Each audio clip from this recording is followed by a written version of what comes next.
We all know the impact of listening to good music.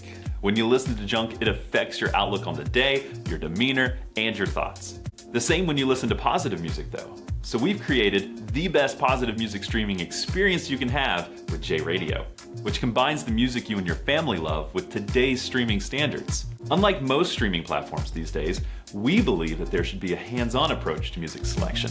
As much as we love R2-D2 and Wally, having a real live breathing human pick the tunes on JRadio is such a better idea than trusting robots. They group songs by similar sounds and rhythms, but without a conscience, these robots don't know when the lyrics of a song are good or bad for you. But on JRadio, each playlist is curated by real live people that share your values. That's why you can be sure that every song is free of explicit lyrics and objectionable content, which means you don't have to worry about skipping songs that are unsafe.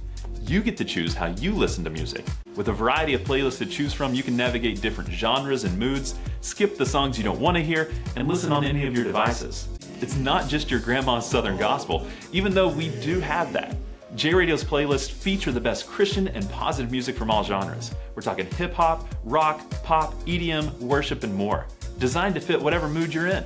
From working out to chilling out, JRadio provides positive music for every moment. So start streaming good music that's good for you at jradio.com or in the JRadio app.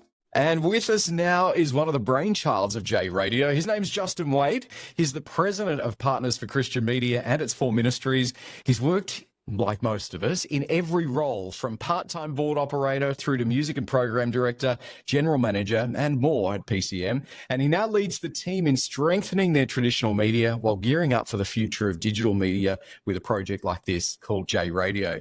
Hey, Justin, after launching JRadio, you've learned so much over the years, but can we just go back for a moment to pre-launch and tell us what some of the trends were that you saw that led you to launch JRadio in the first place? I'd say first and foremost, we just watched our audience listening habits changing. People are listening to music in a lot of different ways. And so as we watched that, we kind of thought the expectations for online streaming kind of went beyond what was offered with linear streams or people just putting their FM on the internet.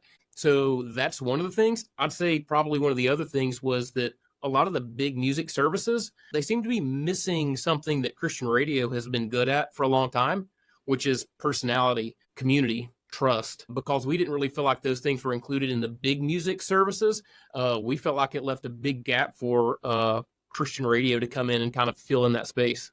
So what trends have you been watching recently from users on your product and that affecting JRadio?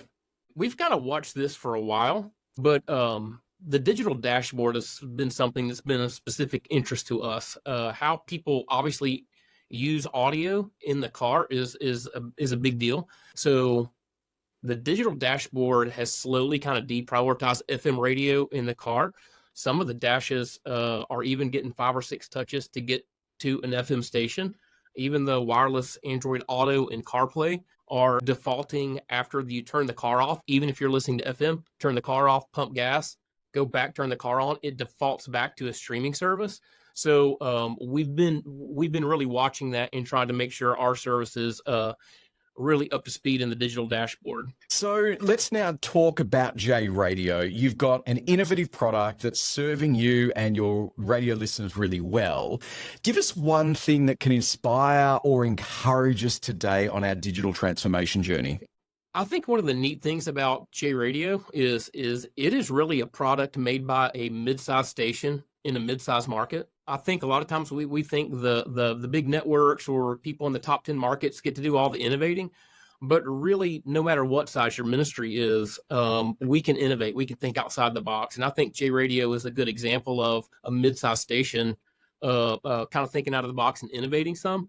And then maybe one other way I would mention is it's an example of somebody not using internet streaming as like this digital tower or transmitter, right? Like maybe just seeing somebody trying to do something different. The users can have a little bit of control. They can in some way sit in the driver's seat. And so that's difficult for us radio people because we're so used to broadcasting. But maybe just seeing somebody taking a look at it and thinking of it as narrowcasting, it can inspire somebody to go like, yeah, what can we do to be creative and just kind of think outside the box? I really like that. What you're basically saying is, hey, we've got the skills and the abilities inside our radio stations, no matter our size, to do something great, following your lead. So well done. So let's now talk some action, Justin. What's one thing that we can do right now that you would say, do this today to help with your digital transformation? I would say the one thing that I'd say to do today is make time to innovate. I've worked in Christian radio over 22 years. I know you're trying to do a lot with limited resources, and like it just gets crowded. Our time is busy. There's a lot going on. We try to live by the thought of spend 70% of the time doing what you do, spend 20% of the time innovating, and 10% of your time chasing down wild ideas. And so maybe if when I shouted that out, if you didn't think of, hey, what are we doing to innovate right now, and what are our wild ideas, that maybe go back and start thinking about some of those things. But I think the biggest thing is you've got to put that on the calendar first. It's so easy to get cluttered, and at the end of the week or month or quarter or maybe even year, you go, wow, we just kind of ran to keep up with ourselves. But if you can put your innovation and wild idea time in first and let everything else fill in the gaps, I think you have to do it. I think that's just going to be a big way to keep the innovation moving forward. But like one takeaway, plan time for innovation. Yeah, well said. Okay, you've got an amazing mission at your radio station, and you've got an offer for us today that ties directly into that. Why don't you share it with us? We've been really excited to see the success of JRadio 1.0. But one of the things that we found out as we rolled this out is we're not the only station dealing with this digital transformation. We're kind of all dealing with this in our own ways.